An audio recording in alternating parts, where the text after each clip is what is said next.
السلام عليكم ورحمة الله. الحمد لله وحده والصلاة والسلام على من لا نبي بعده حمدا كثيرا طيبا مباركا فيه نحمد قياما وضحت لنا سبل الهداية وزعت عن بصائرنا وشابت الغوايا ونصلي ونسلم على من أرسلته شاهدا ومبشرا ونذيرا وداعيا إلى الله بإذنه وسراجا منيرا.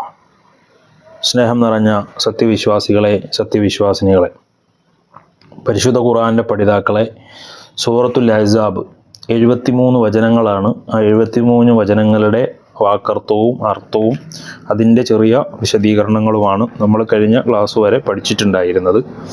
അതിൻ്റെ എല്ലാ ആയത്തുകളും ശരിക്കും നമ്മൾ ആ തഫ്സീർ നോക്കി, ഖുർആൻ നോക്കി വായിക്കുകയും ആയത്ത് വായിക്കുകയും അതിൻ്റെ വാക്കർത്ഥങ്ങൾ പഠിക്കുകയും അതിൻ്റെ വിശദീകരണങ്ങൾ ക്ലാസ് കേൾക്കുന്നതോടൊപ്പം തന്നെ അമാനി മൗലവി കൊടുത്ത വിശദീകരണങ്ങൾ വായിച്ച് അത് മനസ്സിലാക്കണമെന്ന് പ്രത്യേകം ഓർമ്മപ്പെടുത്തുകയാണ്. അമാനി മൗലവി ഈ സൂറത്തിൽ പ്രതിപാദിക്കപ്പെട്ട ചില പ്രധാനപ്പെട്ട വിഷയങ്ങൾ, പ്രവാചകനും പ്രവാചകൻ്റെ ഭാര്യമാരും പ്രവാചകൻ്റെ വിവാഹം, അതുപോലെ ഇന്ന് അടിമത്ത സമ്പ്രദായം, ഇത്തരം കാര്യങ്ങളെക്കുറിച്ച് ഇന്നും പ്രവാചകന് നേരെ വിമർശനങ്ങൾ ഇസ്ലാമിൻ്റെ ശത്രുക്കൾ ഉന്നയിച്ചു കൊണ്ടിരിക്കുന്നുണ്ട്. അവർക്കൊക്കെയുള്ള കൃത്യമായ മറുപടിയും അതുപോലെ ആ വിഷയത്തിൻ്റെ നിജസ്ഥിതിയും പ്രവാചകനും പ്രവാചകൻ്റെ കുടുംബവുമായി ബന്ധപ്പെട്ട വളരെ സുപ്രധാനമായ പല കാര്യങ്ങളും അവിടുത്തെ ഭാര്യമാരുടെ ചരിത്രങ്ങളുമൊക്കെ വിശദമായി ഈ സൂറത്തിൻ്റെ അവസാന ഭാഗത്ത് വ്യാഖ്യാനക്കുറിപ്പ് എന്ന പേരിൽ അമാനി മൗലവി കൊടുക്കുന്നുണ്ട്. അത് എല്ലാവരും ശരിക്ക് വായിക്കണമെന്ന് പ്രത്യേകം പ്രിയമുള്ള സഹോദരങ്ങളെ ഓർമ്മപ്പെടുത്തുകയാണ്. അമാനി മൗലവിയുടെ 3861 പേജാണ് നമ്മൾ പഠിക്കുന്ന ആ വിശുദ്ധ ഖുർആൻ വിവരണത്തിൽ 22-ാം ജുസയിൻ്റെ സൂറത്തു സജദ അഹ്സാബ് സബഹ് പഠന വിധേയമാക്കുന്ന ലേന്തി ഖുർആൻ പുസ്തകത്തിൻ്റെ താഴെ 3861 പേജിലാണ് ഈ വ്യാഖ്യാനക്കുറിപ്പ് തുടങ്ങുന്നത്. ഏകദേശം 10-12ഓളം അതിലധികമോ പേജുകൾ ഈ വിഷയവുമായി ബന്ധപ്പെട്ട് വിശദമായ ചർച്ചകൾ നമുക്ക് കാണാൻ സാധിക്കും. അതിൻ്റെ ഒരു ചുരുക്കം വളരെ ചുരുങ്ങിയ രൂപത്തിൽ ഇൻഷാ അല്ലാഹ് ഇന്നത്തെ ക്ലാസ്സിലൂടെ വിശദീകരിക്കാനാണ് ഞാൻ ഉദ്ദേശിക്കുന്നത്. ഈ ക്ലാസ് കേൾക്കുന്നതോടൊപ്പം ആ ഭാഗം എല്ലാവരും സമയമെടുത്ത് വായിച്ച് അതിൻ്റെ പ്രധാനപ്പെട്ട പോയിന്റുകൾ മനസ്സിലാക്കണമെന്ന് പ്രത്യേകമായി ഓർമ്മപ്പെടുത്തുകയാണ്. മഹാനായ പ്രവാചകൻ സല്ലല്ലാഹു അലൈഹി വസല്ലമയുടെ വിവാഹങ്ങളെക്കുറിച്ചുള്ള വിമർശനങ്ങൾ, അതിൻ്റെ വസ്തുതകൾ എന്താണ്, ഇസ്ലാമിൻ്റെയും അതുപോലെ തന്നെ ആ ഇസ്ലാമിൻ്റെ അന്ത്യപ്രവാചകനായ നബി സല്ലല്ലാഹു അലൈഹി വസല്ലമയുടെ പേരിൽ ഇസ്ലാമിക വിരുദ്ധരായ പല ആളുകളും ഉതിർത്തുകൊണ്ടിരിക്കുന്ന ആക്ഷേപങ്ങളും അപവാദങ്ങളും പരിഹാസവാക്കുകളുമൊക്കെ ഇന്ന് സമൂഹത്തിൽ, പ്രത്യേകിച്ച് ഈ സോഷ്യൽ മീഡിയ ഇത്രയേറെ പ്രചരിച്ചുകൊണ്ടിരിക്കുന്ന ഈ കാലഘട്ടത്തിൽ ഇത്തരം കാര്യങ്ങൾ പ്രചരിക്കുന്നുണ്ട് എന്നത് ഇത് ശ്രദ്ധിക്കുന്ന ആർക്കും മനസ്സിലാകുന്ന കാര്യമാണ്. അതിൽ പ്രവാചകനെതിരെ വിമർശിക്കാൻ ശത്രുക്കൾ ഉപയോഗിക്കാറുള്ള വളരെ പ്രധാനപ്പെട്ട ഒരു വിഷയമാണ് നബി സല്ലല്ലാഹു അലൈഹി വസല്ലമയുടെ വിവാഹങ്ങൾ. മുസ്ലിങ്ങൾക്ക് പരമാവധി യഥാർത്ഥത്തിൽ 4 ഭാര്യമാരെ സ്വീകരിക്കാനേ പാടുള്ളൂ എന്നുണ്ടായിരിക്കെ നബി സല്ലല്ലാഹു അലൈഹി വസല്ലമയ്ക്ക് 9 ഭാര്യമാരുണ്ടായിരുന്നു എന്നത് ചൂണ്ടിക്കാട്ടിയിട്ടാണ് അവരിത്തരം കാര്യങ്ങൾ ഉന്നയിക്കാറുള്ളത്. നബി സല്ലല്ലാഹു അലൈഹി വസല്ലമയെക്കുറിച്ച് ഒരിക്കലും ചിന്തിക്കാൻ പോലും പാടില്ലാത്ത രൂപത്തിലുള്ള ചില കാര്യങ്ങളും ഇത്തരം ആളുകൾ പറഞ്ഞറിയിക്കാറുണ്ട്, ആരോപിക്കാറുണ്ട്. ഇത്തരം വാദങ്ങൾക്ക് പണ്ഡിതന്മാർ വസ്തുനിഷ്ഠമായ മറുപടികൾ നൽകിയിട്ടുണ്ടെങ്കിലും പ്രവാചകത്വത്തിൻ്റെയും മഹത്വവും കുടുംബ ബന്ധങ്ങളുടെ യുക്തിയും മനസ്സിലാക്കാൻ കഴിയാത്തവർ അത് അംഗീകരിക്കാൻ ഒരിക്കലും മുതിരാറില്ല. അത്തരം ആളുകളെ കുറിച്ച് നമുക്ക് പറഞ്ഞിട്ട് കാര്യവുമില്ല. എന്നാൽ നമ്മളത് മനസ്സിലാക്കിയിരിക്കേണ്ട വളരെ പ്രധാനപ്പെട്ട കാര്യം, ഖദീജ റളിയല്ലാഹു അൻഹയുമായുള്ള ആദ്യ വിവാഹം, നബി സല്ലല്ലാഹു അലൈഹി വസല്ലമയുടെ ആദ്യ വിവാഹം ഖദീജ റളിയല്ലാഹു അൻഹയുമായിട്ടായിരുന്നു. അന്ന് പ്രവാചകന് 25 വയസ്സായിരുന്നു. ഖദീജ റളിയല്ലാഹു അൻഹയ്ക്കോ അന്ന് 40 വയസ്സുകാരിയുമായിരുന്നു. 2 തവണ വിവാഹം കഴിഞ്ഞവരുമായിരുന്നു. നബി സല്ലല്ലാഹു അലൈഹി വസല്ലമയുടെ സവിശേഷമായ സ്വഭാവങ്ങളും ഭാവിയെക്കുറിച്ചുള്ള പ്രതീക്ഷകളും കണ്ട് ഖദീജ റളിയല്ലാഹു അൻഹയാണ് വിവാഹത്തിന് മുൻകൈ എടുത്തുകൊണ്ട് പ്രവാചകൻ സല്ലല്ലാഹു അലൈഹി വസല്ലമയുടെ അടുത്തേക്ക് വരുന്നത്. 25 വർഷത്തോളം നീണ്ടുനിന്ന ആ ദാമ്പത്യത്തിൽ നബി സല്ലല്ലാഹു അലൈഹി വസല്ലമ മറ്റാരെയും വിവാഹം കഴിച്ചിരുന്നിട്ടുണ്ടായിരുന്നില്ല. നബിയുടെ മക്കളിൽ ഭൂരിഭാഗവും ജനിച്ചത് ഖദീജ റളിയല്ലാഹു അൻഹയിൽ നിന്നാണ്.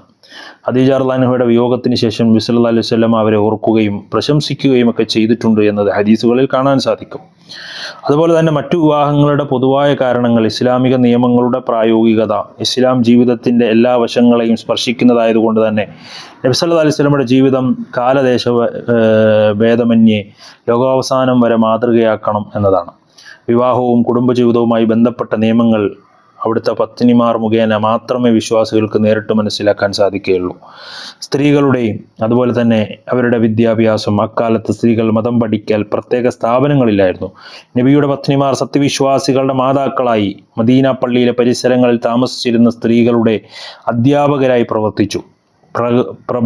പ്രഗത്ഭരായ സ്വഹാബികൾക്ക് പോലും പല സംശയങ്ങളും നിവാരണം ചെയ്യാൻ നബിയുടെ പത്നിമാരെ അടുത്തു വന്നിട്ടുണ്ട് എന്നത് ഹദീസിന്റെ ഗ്രന്ഥങ്ങൾ പരിശോധിക്കുന്ന നമുക്ക് മനസ്സിലാക്കാൻ സാധിക്കും.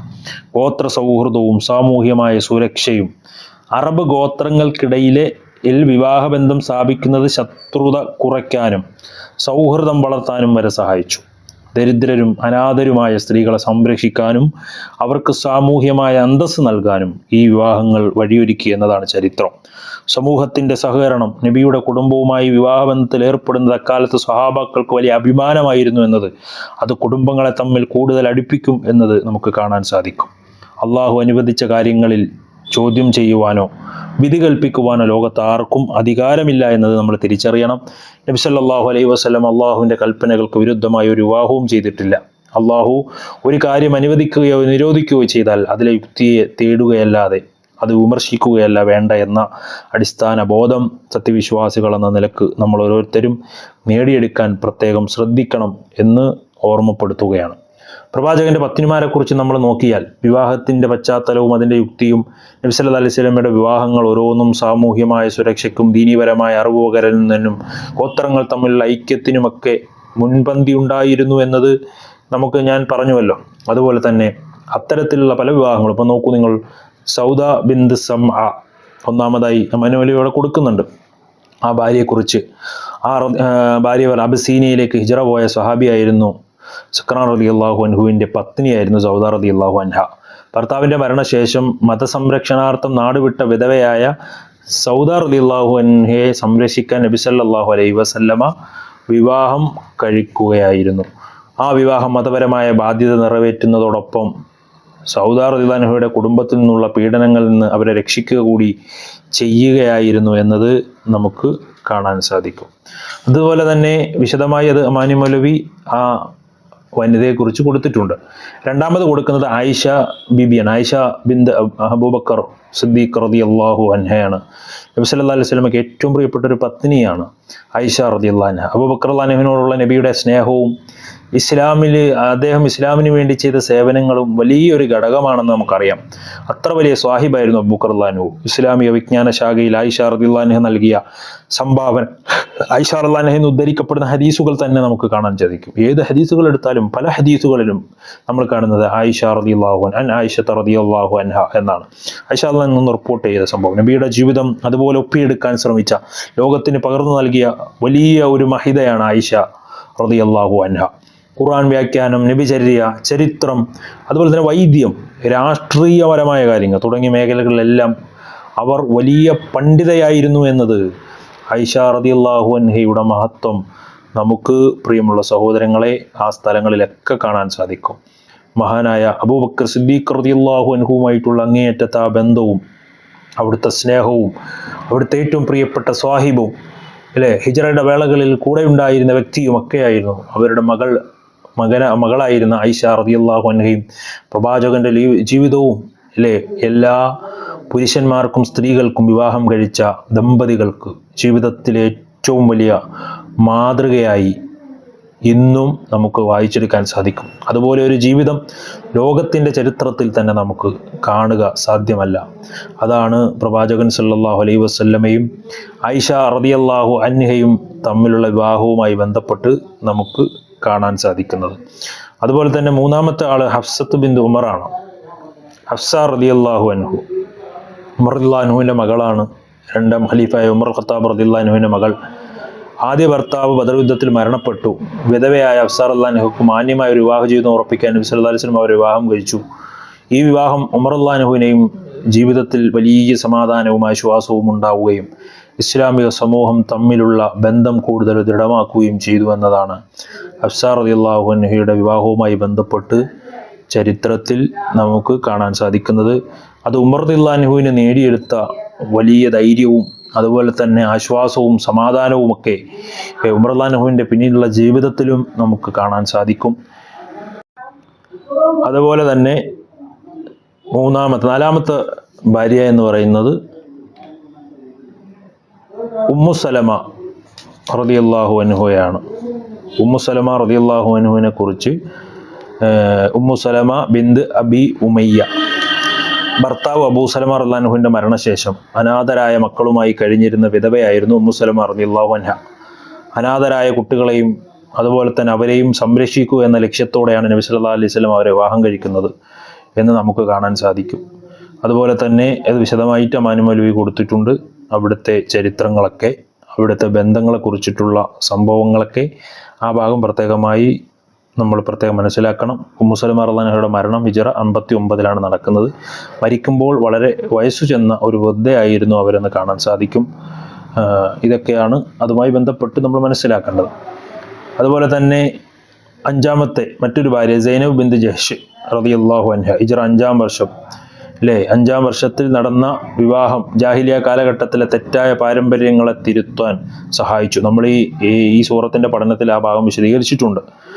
സെയ്ദ് റളിയല്ലാഹു അൻഹു വിവാഹമോചനം നടത്തിയ ശേഷം നബി സല്ലല്ലാഹു അലൈഹി വസല്ലം ഇവരെ വിവാഹം കഴിച്ചതിലൂടെ വളർത്തുമക്കളെ സ്വന്തം മക്കളായി കാണുന്ന തെറ്റായ സമ്പ്രദായം ഖുർആനിലൂടെ തിരുത്തപ്പെടുകയാണ് എന്നത് നമുക്ക് കാണാൻ സാധിക്കും. ഇത് ആ വിഷയവുമായി ബന്ധപ്പെട്ട് കാണാം. അതുപോലെ തന്നെ ആറാമത്തെ ഭാര്യ ഞാൻ ചുരുക്കി പറയുകയാണ്. വിശദമായി ഈ സൈനബ് റളിയല്ലാഹു അൻഹുവിനെ കുറിച്ച് അമാനു മൗലവി കൊടുത്തിട്ടുണ്ട്.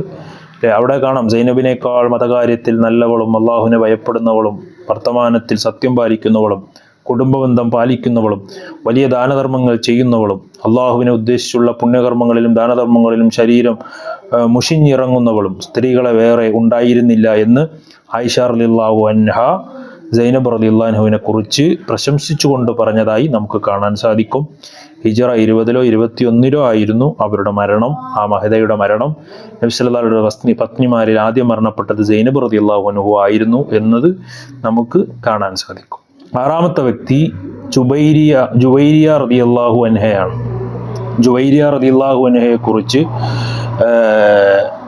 ജുവൈരിയ ബിന്ത് അൽ ഹാരിസ് റളിയല്ലാഹു അൻഹ മുസ്തലഖ് ഗോത്ര യുദ്ധത്തിൽ തടവുകാരായ ജുവൈരിയ റളിയല്ലാഹു അൻഹയെ നബി സല്ലല്ലാഹു അലൈഹി വസല്ലം മോചിപ്പിക്കുകയും വിവാഹം കഴിക്കുകയും ചെയ്യുകയായിരുന്നു. ഈ വിവാഹത്തിന് ശേഷം ആ ഗോത്രത്തിലെ എല്ലാ തടവുകാരെയും സ്വഹാബാക്കൾ സ്വതന്ത്രരാക്കി. ഇത് ആ ഗോത്രക്കാർക്ക് ഇസ്ലാമിനോടുള്ള സ്നേഹവും തോന്നാനും ഇസ്ലാം സ്വീകരിക്കുവാനും കാരണമായിട്ടുണ്ടായിരുന്നു എന്നത് കാണാൻ സാധിക്കും.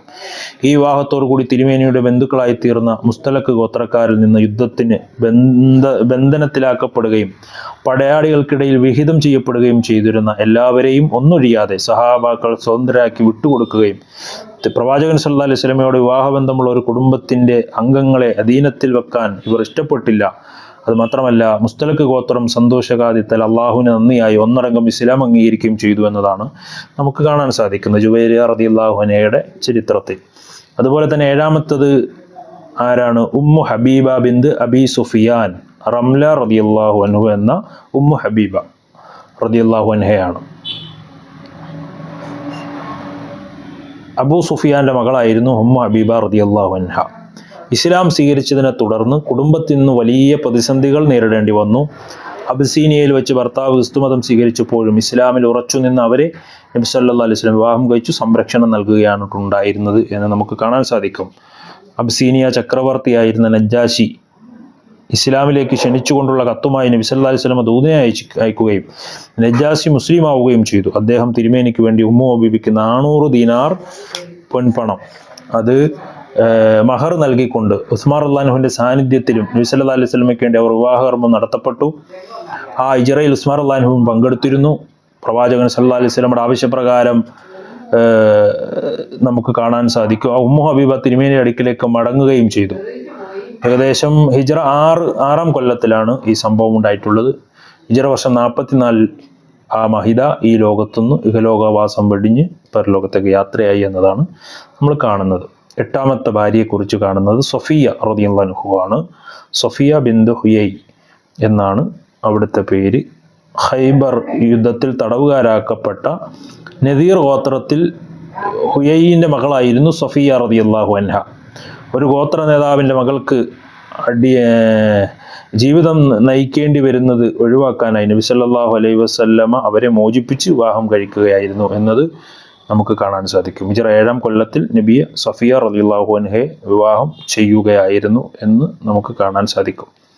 9ാമത്തെ ഭാര്യ മൈമൂന റളിയല്ലാഹു അൻഹയാണ്. മൈമൂന ബിന്ത് അൽ ഹാരിസ് റളിയല്ലാഹു അൻഹ നബി സല്ലല്ലാഹു അലൈഹി വസല്ലമയുടെ അവസാന പത്നിയായിരുന്ന മൈമൂന റളിയല്ലാഹു അൻഹയുടെ വിവാഹത്തിലൂടെ അവരുടെ കുടുംബത്തിന് വലിയ സാമ്പത്തിക സഹായവും സാമൂഹിക സുരക്ഷയും ലഭിക്കുകയാണ്.